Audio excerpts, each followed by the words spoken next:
ইসলামের যে কাজগুলো আমরা প্রতিনিয়ত করে যাচ্ছি দলবদ্ধ ছাড়া কি হয়? এই যে সালাত আদায় করে, ফরজ সালাত নরমালি বিনা কারণে যদি কেউ জামাত পরিত্যাগ করে তাহলে কি তার ফরজ সালাত হবে?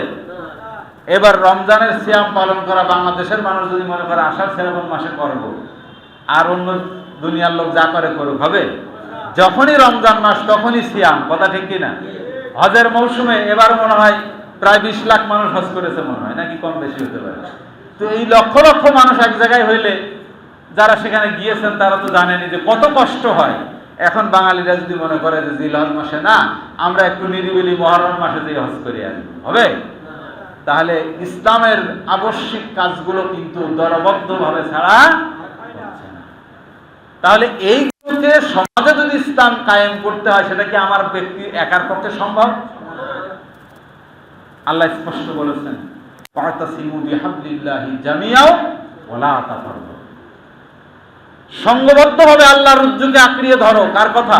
আল্লাহর কথা। সবাই মিলে আর পরস্পর বিচ্ছিন্ন হইও না। আনাকিমুদ্দিন ওয়ালা তাফাররাকু ফি।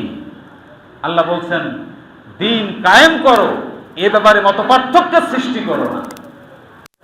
আমরা যারা মনে করছি যে দল আবার কি, আমি তো ইসলাম পালন করে চলেছি, আমার ভাইয়েরা দেখেন তো আল্লাহর বিধানের দিকে তাকিয়ে আল্লাহ কেন বললেন আনাকিমুদ্দিন ওয়ালা তাতাফাররাকু ফি।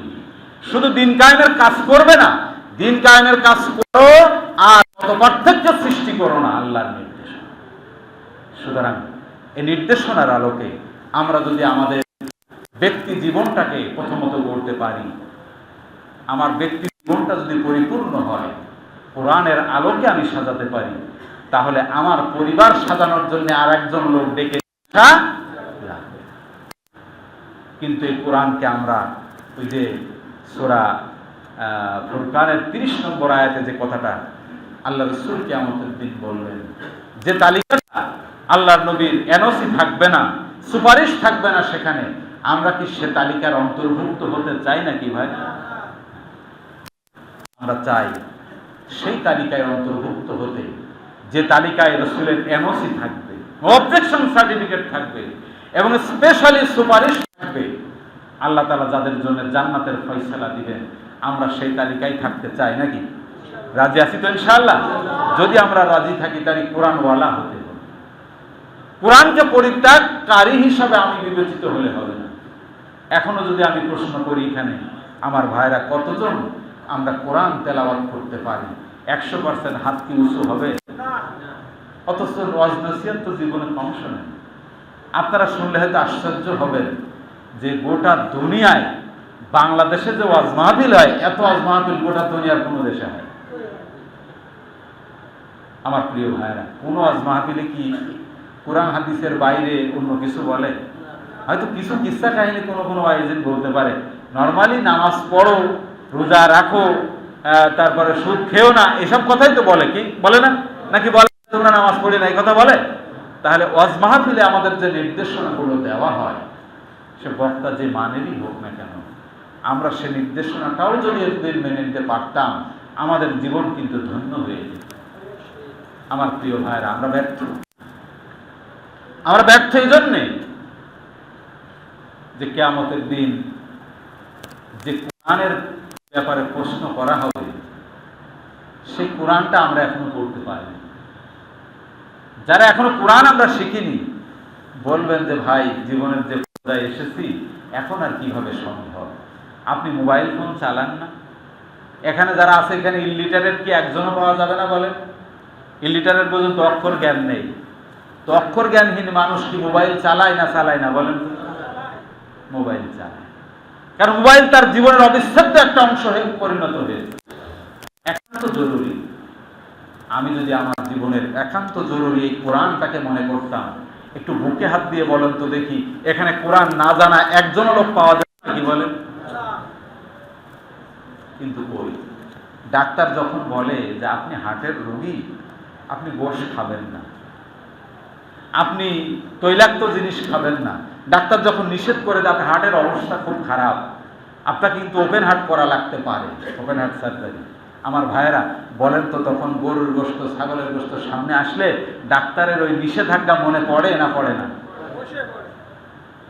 আমরা জীবনের মহব্বত করি আমার প্রিয় ভাইয়েরা। এই জীবনের মহব্বত করে গোশত ছেড়ে দিলেন ডাক্তারের নির্দেশনা অনুযায়ী।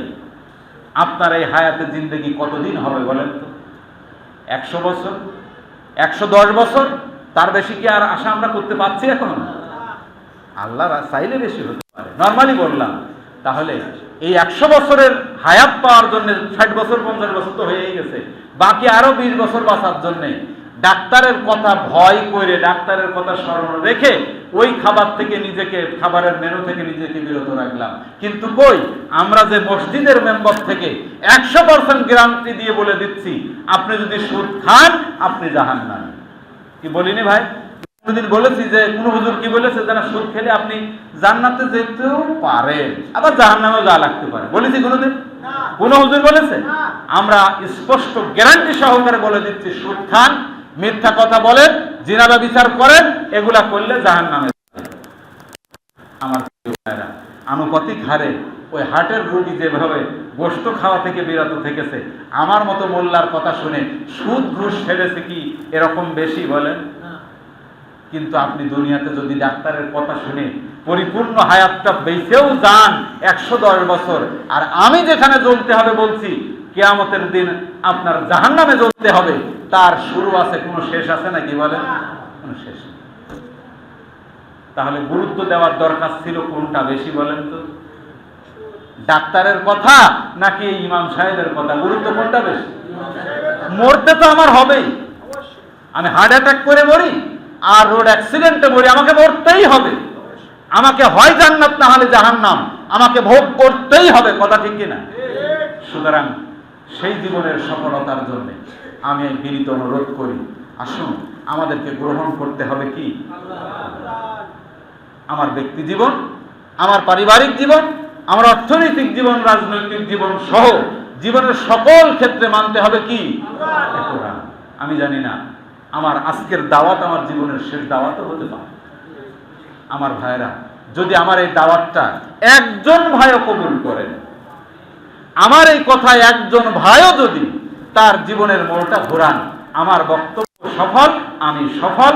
আমার আমলটা যদি আমার আল্লাহ কবুল করেন, আমার এহকাল পরকাল সফল, কথা ঠিক কিনা? তাহলে আমি বক্তব্য দিয়ে যদি সফল হই, আপনি যদি জীবনের মোড়টা ঘোরান, আপনি কি বিফল হবেন নাকি বলেন?